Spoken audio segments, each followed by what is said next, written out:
selama pengalaman interviewmu itu ada nggak kelihatan langsung kayak pas wawancara atau interview orangnya itu kondisi psikologisnya gimana? Ada beberapa kali kayak Kalau dari abis mereka daftar marketing ya, seberapa besar pengaruh faktor psikologis mereka terhadap gimana mereka perform pas jualan properti? Bu Kristi, sudah ada partner belum? aku banget. Kita di main sorry aman, guys, ini guys. tidak ada skrip ya di sini. Deal Talks. Hai Dilsi, welcome welcome back. Kenapa ya semuanya pada bilang welcome to ya? Oke, welcome back ya. Welcome to. Loh, welcome to jadi nih. Yes.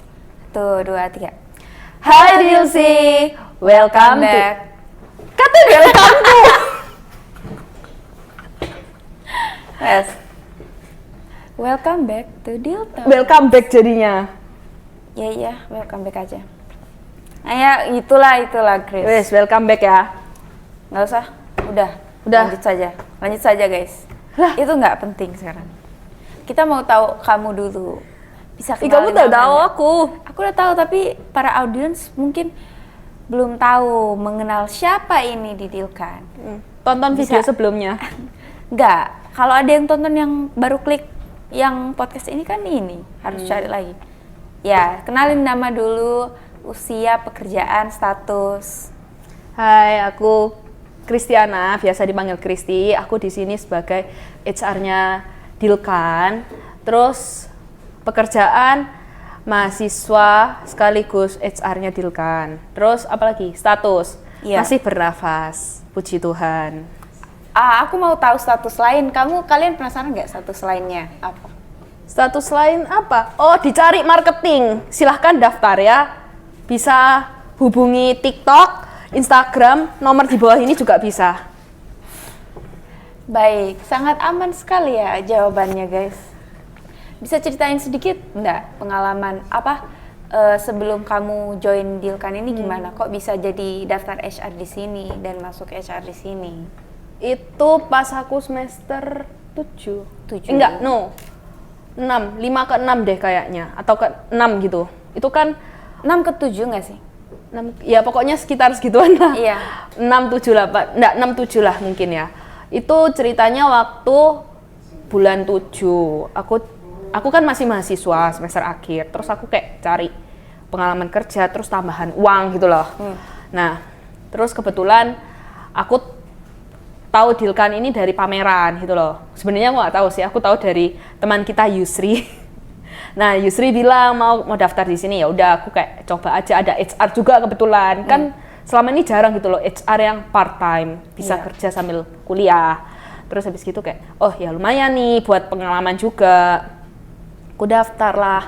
Nah, itu mulai bulan Juli. Ya, dari Juli tahun lalu. Terus habis gitu beberapa bulan kemudian aku diwajibkan untuk magang sama kampusku. Nah, terus sebenarnya itu aku magangnya itu sudah dapat tempat lain, bukan di Dilkan gitu loh. Iya. Ada tempat lain. Terus habis gitu ada prinsipalku bilang, bisa mau lanjut magang di sini aja, soalnya udah cocok dan kawan-kawan. Aku awalnya kayak mengiyakan doang gitu, cuman iya. Iya doang. Terus habis itu kayak, tapi hatiku tetap di sebelah sana. Terus habis gitu lambat laun, seiring berjalannya waktu kok enak juga ya di sini, lingkungannya oke, kerjaannya oke gitu. Jadi kayak memutuskan untuk magang di sini lah. Setelah magang itu lanjut kerja di sini. Oh, sampai berarti dari part-time kerja part-time, magang, terus lanjut kerja. Betul. Itu kenapa? Kalau boleh tahu, maksudnya kan lanjut-lanjutkan dari magang itu ada opsi lain toh. Iya, betul. Jadi karena enjoy itu lingkungan kerjanya. Iya, lingkungan kerjanya sangat oke di sini. Gen Z semua kan. Iya, gitu. Itu salah satu yang membuat aku kayak, oh ya lumayan nih di sini kayak gitu. Wah, oke. Nah, kan dari sini kan kamu udah banyak menginterview orang ya selama di Dilkan. Selama pengalaman interviewmu itu ada nggak kelihatan langsung kayak pas wawancara atau interview orangnya itu kondisi psikologisnya gimana? Ada beberapa kali kayak kedisiplinan, etos kerja, konsentrasi, kayak gitu-gitu sih kurang lebihnya. Contohnya kedisiplinan, janjiannya jam berapa, kamu datang jam berapa, itu sudah bisa dilihat. Nah, itu bakalan diterapin juga kan, bakalan kayak habits lah anggapannya. Nah, kalau misalkan kamu interview aja nggak bisa on time, dan apalagi kalau waktu kamu kerja, kayak gitu. Satu, terus kedua konsentrasi. Waktu aku tanya ke kamu, pertanyaannya apa, terus kamu jawabnya, aku misalnya nanyanya A, B, kamu jawabnya C, D, kan kayak nggak ada korelasinya. Itu pasti bakalan terlihat. Terus habis gitu etos kerja, waktu aku kasih pertanyaan, kamu yang harus membuat kamu berpikir, aku bisa melihat gimana cara kamu berpikirnya, pola berpikirnya.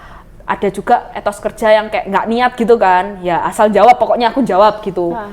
Tapi sebenarnya kayak, nggak ada main pointnya gitu. Itu sih. Kalau dari itu pas wawancara ya. Kalau dari mungkin gerak tubuh kan kamu bisa nilai juga. Bisa. Kelihatan nggak orangnya kondisi mentalnya gimana? Bisa terlihat. Biasanya yang paling sering aku lihat adalah kayak cara dia eye contact, itu satu. Terus habis gitu tangan. Terus kalau bahasa psikologinya ya, lean on. Iya. Lean back, L-E-A-N, lean. Ya itu. Itu kayak bisa terlihat semua gitu loh kalau di psikologi. Itu karena juga dipelajari juga gitu. Boleh tahu nggak? Maksudnya eye contact gimana?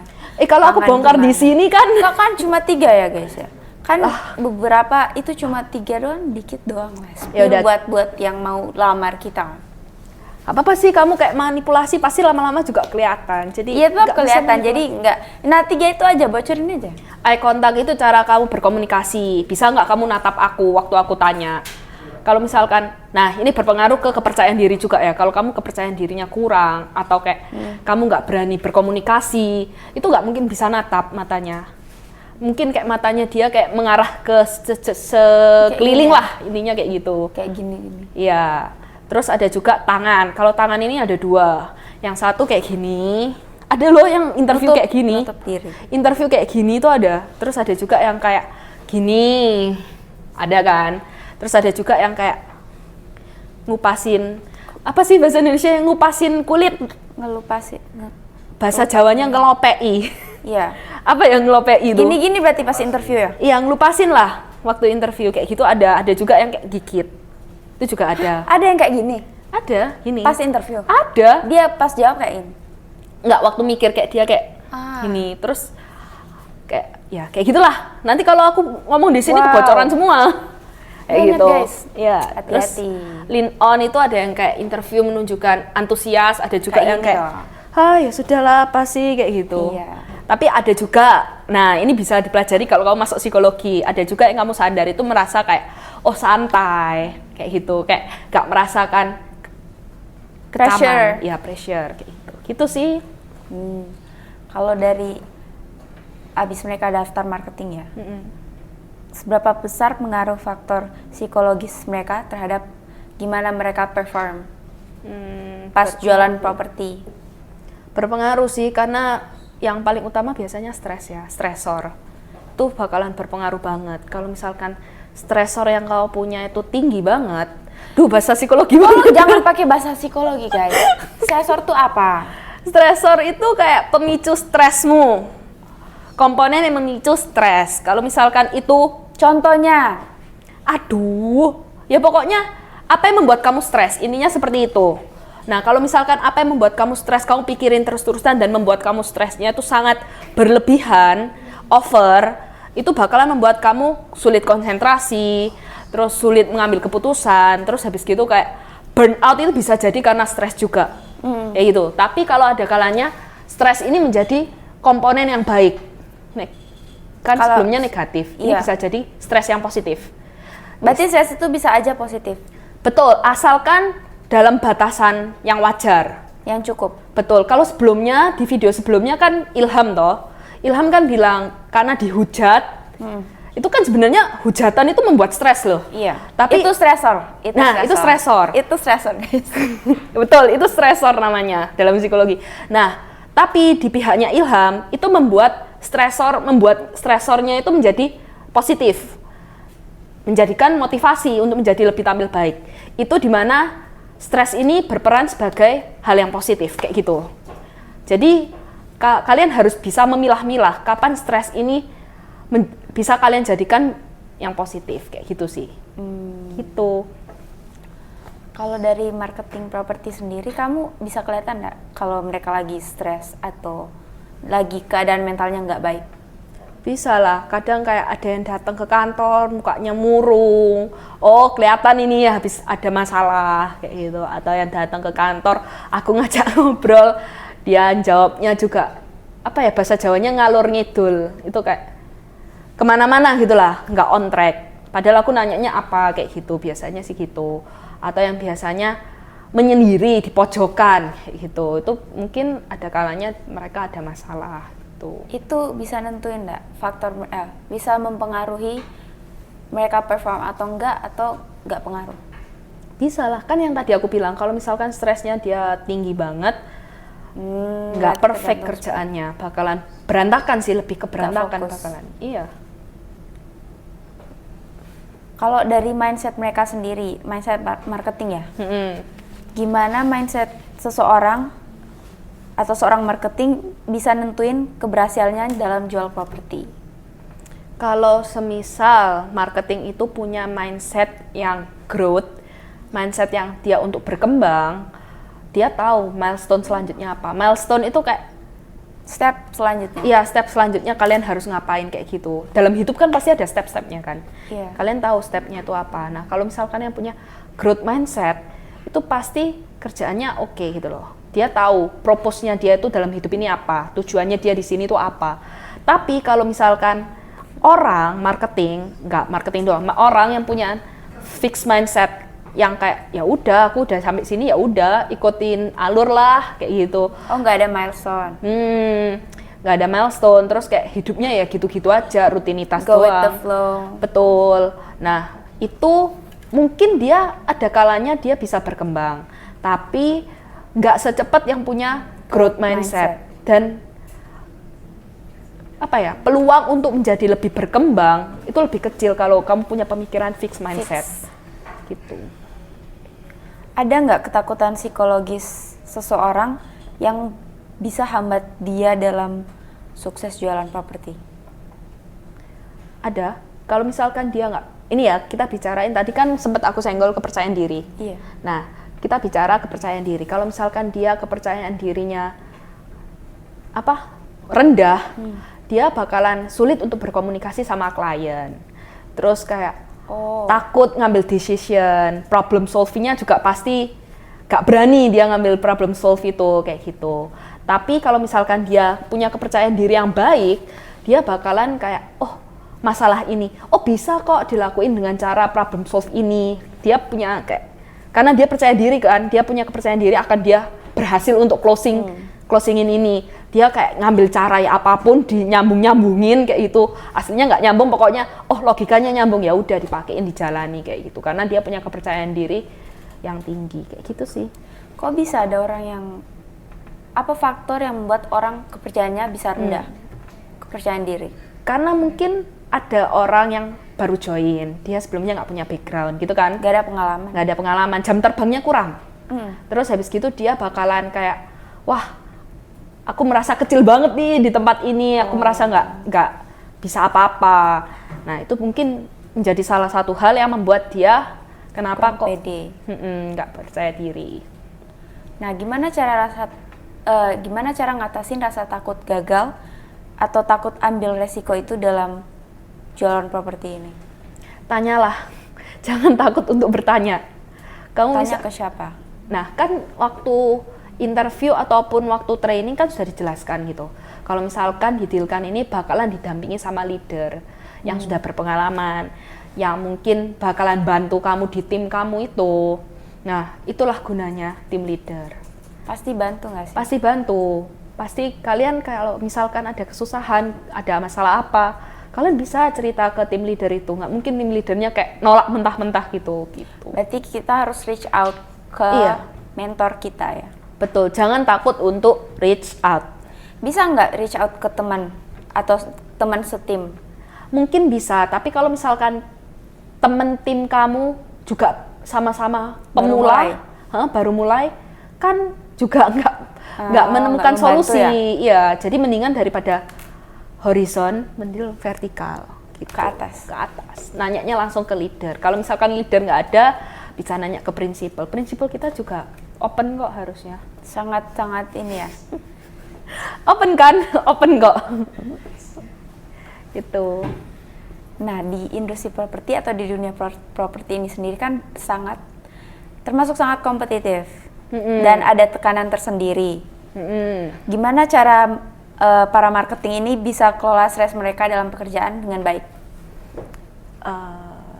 Satu, buatlah kompetitif itu menjadi kompetitif yang sehat, yang baik. Supaya kayak tidak menimbulkan stres itu sebenarnya gitu. Dan yang kedua, taulah batasan. Tahu batasan ini apa?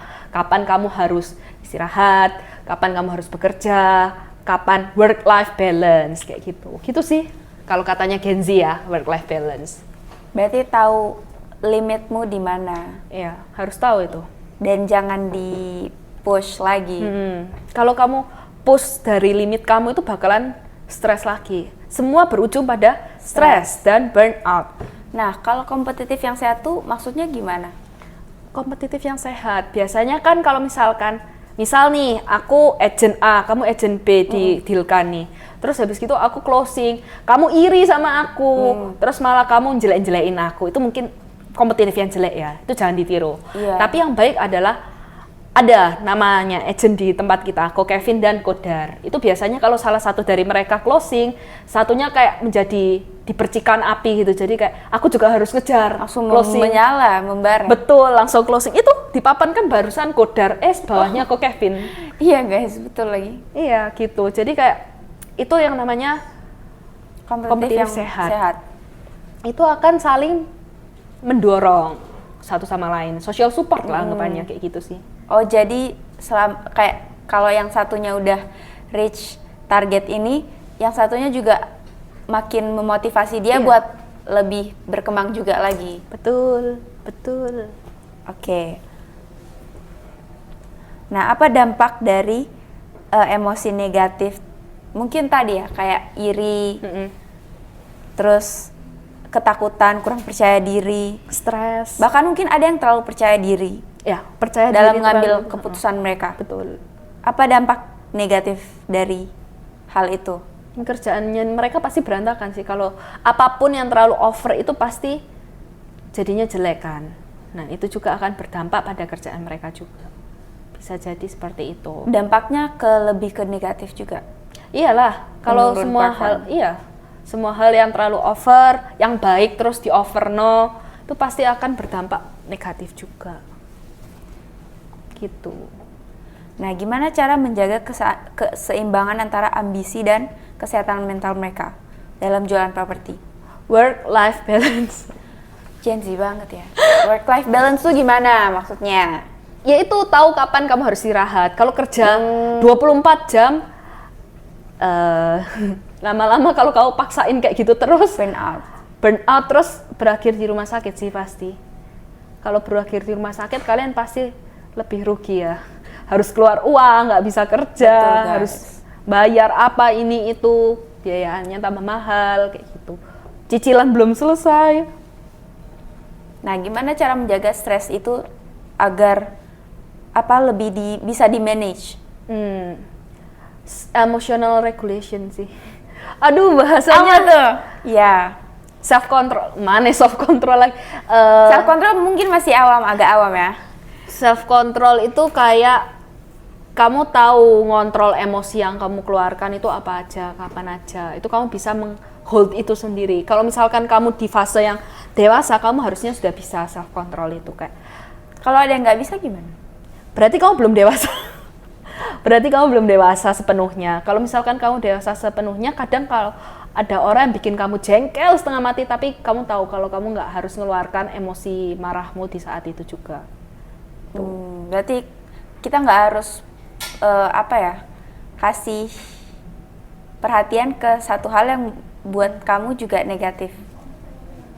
Gitu. Itu kadang adalah sebuah topping aja dalam hidupmu, jadi kayak ya udah dibiarin aja, nggak usah gitu diambil pusing. Iya, kadang nggak, kan itu cuman kayak nggak berpengaruh apa gitu loh ke kita. Mungkin berpengaruh tapi nggak sedampak itu. Jadi ya sudahlah kayak gitu. Nah, apa aja teknik mungkin dari psikologi ya yang bisa digunakan untuk membangun kepercayaan diri, terutama anak-anak marketing yang masih kurang pede? Untuk komunikasi sama klien kah? Iya, boleh. Dalam jualan properti, komunikasi klien juga. Cara kamu ngomong, cara kamu berkomunikasi, nggak berbelit. Terus habis gitu ada yang kayak harus disortir, kapan kamu kayak harus menyampaikan, kapan harus kamu kayak itu hold aja buat kamu sendiri.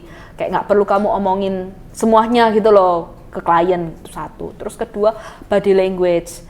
Kalau kamu ngobrol sama orang, usahakan kayak, oh kamu interest sama ngomong sama orang itu gitu loh. Lean on. Ya kayak gini. Tapi nggak harus gini terus ya. Kalau gini terus kayak, mungkin gitu terus. Kalau gini terus kayak, oh ya kita mau sidang ya jadi gimana? Iya. Nggak gitu ya. Kadang kamu kayak, ya kamu tau lah harus body language-nya kayak gimana. Terus kadang juga, ini ya penampilan. Itu kan paling utama ya sebenarnya kalau sama klien luar. Kenapa? Gitu. Pasti kan yang dilihat pertama kan cara kamu ngomong, body language sama penampilan. Paling utama pasti kulit luarnya tuh penampilan doang. Gitu. Oke, apa yang membedakan agent properti yang kamu kan pasti bakal bisa lihat lah potensi agent-agent di sini. Apa yang membedakan antara potensi agent properti yang bisa sukses dan yang biasa-biasa aja dari sisi psikologis? Etos kerja mereka. Gimana? Etos kerja mereka adalah gimana kalau misalkan Gimana? iya jadi kalau misalkan kalian tahu, ini kita boleh open nggak sih sebenarnya yang William itu? Boleh nggak sih, Will? Harusnya boleh, soalnya dia udah sebar juga di podcast. Oh iya dah. Iya toh? Yang gagal itu kan sempat dimention juga kan sama Will. Iya. Kalau misalkan etos kerjanya Will kurang oke, dia akan kayak, oh ya udah berarti aku bukan di sini passionnya. Selesai, give up kayak gitu. Tapi karena dia punya etos kerja yang oke, dia tahu purpose-nya dia tahu tujuan dia di sini itu apa. Tujuan dia ngambil uang sih pasti, nyari uang sih. Nyari uang. Nah, dia bakalan kayak, gak apa-apa, ini gagal pengalaman berarti, next aku nggak boleh kayak gini. Itu etos kerja yang oke. Kamu harus bisa membuat pengalaman yang kamu jatuh ini, yang kegagalanmu, next-nya harus lebih oke, kayak gitu sih. Berarti menurutmu sendiri etos kerja Will bagus? Bagus. Berarti ada chance dia buat sukses di properti? Amin. Amin. Aku Amin berarti dulu. ada ya? Adalah. Oh, amin. Kan yang di sini semua tuh ada katanya koreo. Oh, semuanya ada? Ada. Berarti harus join sini guys, biar Iya. ada. Pasti ada. Pasti Potensimu ada. Kalau katanya koreo, kamu kalau join ke sini kamu punya etos kerja yang baik, 3 bulan dijamin pasti closing. Nah, tuh guys. Makanya join. Join. Daftar guys. Kalau dari dirimu sendiri, kan kamu orangnya sangat disiplin ya menurutku. Gimana cara membangun disiplin dan motivasi buat kerja? Itu semua dari internal sih. Mungkin eksternal, pihak eksternal bisa kayak ngomelin, ngoceh, terus kayak nasehatin. Tapi mungkin buat aku yang paling berpengaruh itu internalku. Bukan internal, unsur Dalam intrinsik. Ya, unsur Diri dalam sendiri. diriku. Kalau misalkan aku punya motivasi untuk membuat diriku lebih disiplin, itu bakalan jauh lebih berpengaruh daripada omongan dari luar, gitu sih. Berarti harus ada dorongan dalam diri sendiri, Yes. kemauan dari diri sendiri. Bener. Kalau disiplin. Percuma kalau orang luar kayak ngomongin, kamu jangan ini, jangan itu, kamu harus disiplin. Kalau kamu tapi nggak mau, iya, ya tetap nggak nggak bisa. Nggak bakalan. Mungkin kamu bakalan berakibat kayak, oh karena ada orang ini, aku harus disiplin di depannya dia. Tapi kalau misalkan nggak ada orang ini, oh ya sudah, aku kayak nggak mau disiplin lagi kayak gitu. Berarti Gitu sih. emang tergantung dirimu ya? Betul. Setuju. Wah, saya harus juga menerapkan juga. Editor juga guys. Seberapa penting punya leader atau mentor yang baik dan lingkungan positif dalam bentuk mental yang sukses dalam membentuk mental sukses dalam bekerja? Sangat berpengaruh. Karena gimana pun leader adalah orang yang membantu kamu dan itu bakal dikategorikan sebagai social support. Iya. Kalau misalkan social support kamu baik, otomatis itu bakalan menjadi dorongan yang baik gitu loh ke diri kamu. Tapi kalau social supportmu jelek, ya nggak mungkin gitu loh bakalan jadi yang baik social supportmu. Tuh. Oke guys, apa saran terbaik buat orang yang ingin daftar marketing, para dilzi, tapi masih merasa ragu atau kurang percaya diri? Kalian harus niat dulu, niat dan etos kerja yang baik. Kalau kalian nggak niat, mendingan nggak usah daftar guys, daripada ngabisin waktu aku interview. Serius. Harus niat. Karena ini aku boleh curhat dikit gak sih? Ada boleh, silakan. Interview udah janjian, gak dateng. Kayak banyak gitu. ya. Banyak. Jadi waktu itu aku pernah kayak di satu hari itu 8 atau 9 interview. Sing datang cuma 1, bayangin. Dan yang lainnya itu ghosting, nggak tahu kemana. Berarti harusnya seharian itu ada jadwal itu padat. Iya, full interview. Tapi nggak ada yang datang, satu doang yang datang. Aku kayak, ya ampun orang-orang ini. Gitu guys. Jadi mendingan kalian tentuin dulu kalian niat kerja apa enggak. Dan etos kerja kalian oke enggak. Ada juga nanti yang kalau misalkan etos kerja yang nggak baik, dimarahin gitu ditegur sama leader. Leader kan berhak negur ya kalau kerjaanmu nggak baik ya. Terus kamu langsung hilang, ghosting. Wah ya mendingan jangan deh, nggak usah daftar. Karena kalau karena menurut aku kalau kamu kerja kamu siap untuk dimarahin. Kalau kamu salah, kalau nggak siap ya pikir-pikir lagi deh. Siap untuk dibentuk, diproses. Iya.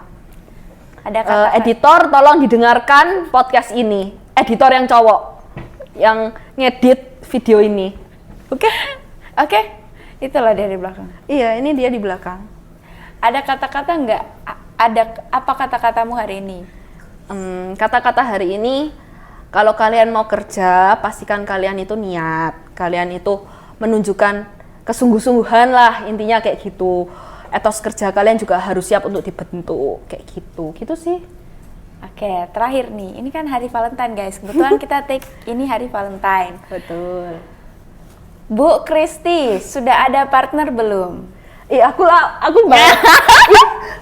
Tadi sorry guys, ini tidak ada skrip ya di sini. Tidak bisa dijawab di sini ya. Loh, kenapa? Di luar konteks interview kita hari ini, podcast kita hari ini. Guys, dia main aman terus guys. Aku cuma mau tanya, ada partner kan bisa aja partner sahabat. Ada. Oh ada, berarti ada guys. Sahabat ada, kan aku hanya menjawab pertanyaan yang kau berikan. Ya. Nice. Lah kalau yang nge-interview aku hari ini, yang nge-podcast aku. Oh ada dong, kita kan partner bareng-bareng. Ini kan partner Valentine-ku guys. Kita abis ini kita ada event Valentine. Nanti stay tune ya. Loh ini di posting. Oh enggak. Kita pasti udah keluar video dulu. Valentine-nya dulu baru podcast ini. Ya, kalau kalian nonton ini baru ngeliat video ya udah cari di bawah-bawah ya guys. Betul. Scroll. Oke, kalau gitu itu aja hari ini. Thank you. Udah banyak bocoran interview ya. Dikit. Kalian nggak bisa manipulasi guys. Pasti kelihatan. Pasti kelihatan. Gitu. Oke. Thank you buat podcast hari ini, Bu Kristi. Sama-sama. See you di next Deal Talks. Bye bye. Bye bye.